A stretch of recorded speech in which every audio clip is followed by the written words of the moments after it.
அதாவது ஒரு முதலமைச்சர் மக்களை உங்களை பார்த்துட்டு ஓட்டு கேட்டா என்ன கேட்கணும்? நான் 5 ஆண்டு காலத்தில் உள்ள சாதனைகள் செய்ய, அதெல்லாம் இல்ல.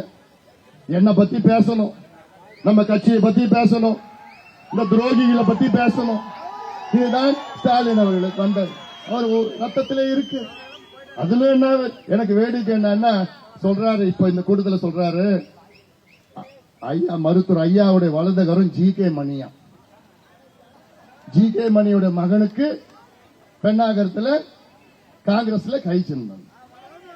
அதாவது ஜி.கே. மணி ஐயாவுடைய வலதுகரம் இல்ல, ஜி.கே. மணி ஸ்டாலினுடைய வலதுகரம்,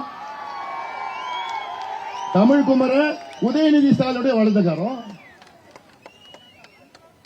துரோகிங்க 2 பேரும். இந்த துரோகிகளுக்காக அங்க இருந்து இவர் ஓட்டு கேட்கிறாராம். ஆனா இருக்குது. நான் அதை பத்தி நான் உள்ள நாளைக்கு வச்சுக்கிறேன். பெண்ணாகரத்துக்கு போறேன். நான் இன்னைக்கு நம்ம தொகுதியை பத்தி பேசுவோம், தர்மபுரி பத்தி பேசுவோம்.